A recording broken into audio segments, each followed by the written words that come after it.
Bismillahirrahmanirrahim. Assalamualaikum warahmatullahi wabarakatuh.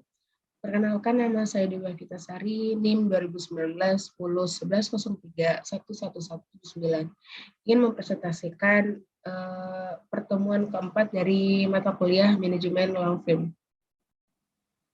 Yang pertama yaitu struktur umum manajemen kantor hukum. Pendirian kantor hukum, salah satu hal yang melatar belakanginya adalah bertujuan untuk mendirikan suatu perkantoran. Namun demikian, diperlukan adanya suatu pola pemahaman yang bersifat sederhana tentang bagaimana sebuah kantor hukum yang didirikan dapat menghasilkan manfaat secara finansial. Pendirian kantor hukum yang hanya terbatas pada keinginan prestise dari pendirinya bukan merupakan suatu masalah pokok. Salah satu hal yang menjadi parameter keharusan untuk dimiliki adalah pemahaman tentang bagaimana mengelola kantor yang baik, khususnya dalam tatanan manajerial. Etika profesi dan menjalankan profesinya tetap terdapat suatu kewajiban yang melekat pada setiap kantor hukum untuk senantiasa menerima kasus-kasus yang bersifat pro deo atau pro bono. Oleh karenanya, dalam menjalankan kinerja sebagai profesional, sudah tentu harus memperhatikan prinsip-prinsip usaha modern, seperti salah satunya prinsip good corporate governance. Prinsip ini diadopsi dalam rangka memberikan suatu tatanan pemahaman bahwa fondasi sebuah kantor hukum adalah juga terletak pada struktur dan pola manajemen dalam menjalankan kinerjanya.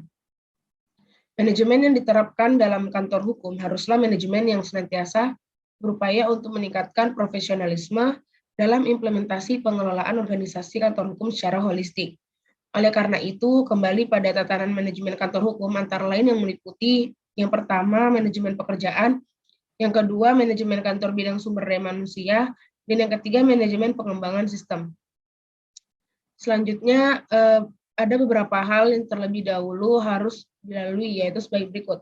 Yang pertama, menetapkan tujuan, yaitu tujuan akhir manajemen perkantoran adalah tersedianya informasi yang siap pakai. Yang kedua, menetapkan kedudukan, apakah langsung di bawah pucuk pimpinan atau merupakan bagian dari salah satu unit kerja. Yang ketiga, menetapkan tugas-tugas apa yang menjadi tanggung jawab untuk perkantoran sebagai tugas pokok yang harus dilaksanakan oleh unit perkantoran. Yang keempat, ada mengkaji dan memperhitungkan beban tugas, kemudian pengelompokan ini membagi dalam satuan yang lebih kecil. Dalam hal ini perlu dipertimbangkan apakah ada tugas yang harus dilaksanakan oleh satuan tertentu atau tugas tersebut dapat digabung dengan satuan kerja yang lain. Yang kelima, sebelum menetapkan ada beberapa satuan kerja dan perkiraan tentang apa saja yang akan dimasukkan dalam satuan unit perkantoran itu yang perlu dikaji apakah setiap satuan yang lebih kecil atau subunit yang kedudukannya setingkat atau seimbang beban tugasnya. Kemudian perlu ditimbangkan apakah tugas yang akan ditangani oleh subunit termasuk berkesinambungan atau hanya ada secara insidental. Jika adanya tugas itu hanya insidental, maka tidak perlu dilembagakan. Yang terakhir yaitu menyusun struktur organisasi unit yang mendatangani pekerjaan kantor, khususnya untuk kantor hukum. Maka perlu untuk ditekankan bahwa pihak-pihak yang memiliki kompetensi untuk menandatangani berkas. Berikut adalah struktur di mana para partner dalam secara bersama-sama bertindak sebagai pendiri dari kantor hukum yang bersangkutan. Pendiri dalam hal ini memiliki makna melakukan penyertaan dalam bentuk profesi dan keahlian maupun kontribusi-kontribusi lainnya yang telah disepakati bersama oleh para pendiri. Apabila ternyata dari para pendiri kantor hukum lebih dari satu orang, maka dipilih salah satu di antaranya untuk bertindak sebagai managing partner. Selanjutnya, di sini ada struktur mengenai pendiri dari kantor hukum yang hanya seorang dan oleh karenanya yang bersangkutan merangkap kedudukannya sebagai managing partner atau kantor hukum yang bersangkutan. Sementara itu, untuk posisi-posisi lainnya ada dalam tubuh kantor hukum tidak jauh berbeda dengan segala sesuatu yang telah dipaparkan dalam butir C tentang struktur organisasi satu di atas. Dengan prakteknya untuk memantapkan kedudukannya dalam kantor tersebut sebagai pendiri, maka puncak karir dari pengacara yang bekerja di kantor hukumnya hanya mencapai pada tingkatan senior associate. Selanjutnya yaitu kantor hukum merupakan perusahaan.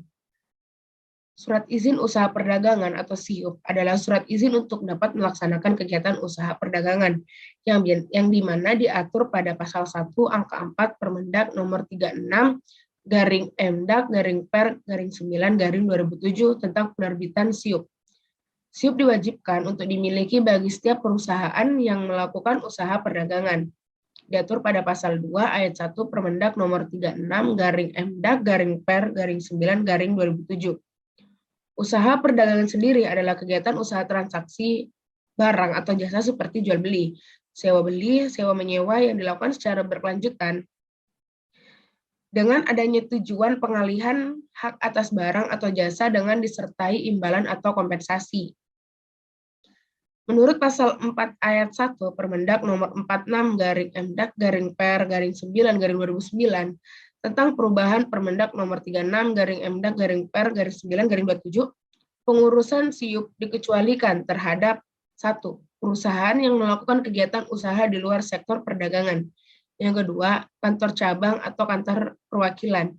Yang ketiga, perusahaan perdagangan mikro dengan kriteria sebagai berikut.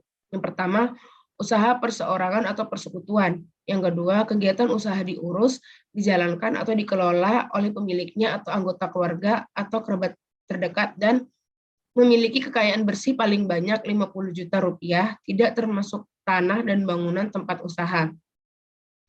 Pasal 4 ayat 2 Permendak nomor 46 garing Mdak garing Per garing 9 garing 2009 menyatakan perusahaan perdagangan mikro sebagaimana dimaksud pada ayat 1 huruf C dapat diberikan SIUP mikro apabila dikehendaki yang bersangkutan.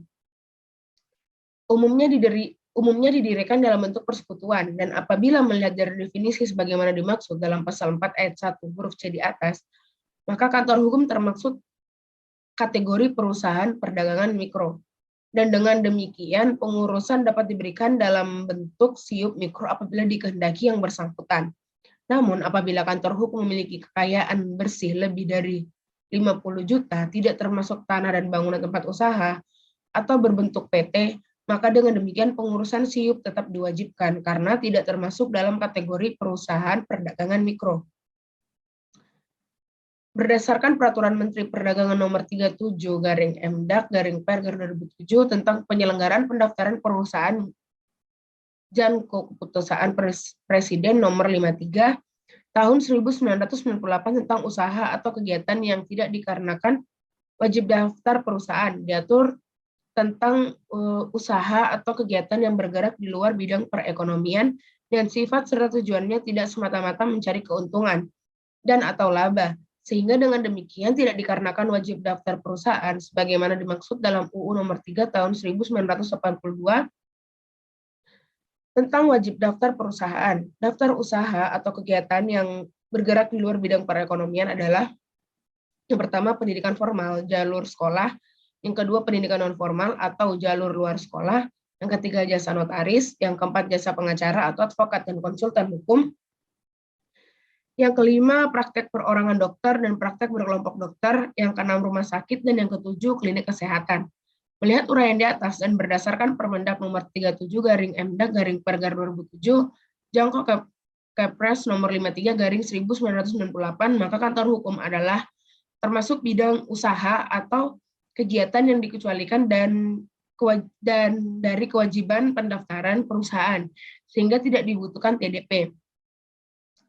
Serba-serbi keuangan internal kantor hukum, terdapat dua hal yang penting untuk diperhatikan dan diatur dalam aspek keuangan internal sebuah kantor, yaitu yang pertama ada pembagian laba, yang kedua ada struktur kompensasi. Sekian dari presentasi saya. Apabila ada kurang dan lebihnya, mohon dimaafkan. Wabillahi taufiq wal hidayah. Wassalamualaikum warahmatullahi wabarakatuh.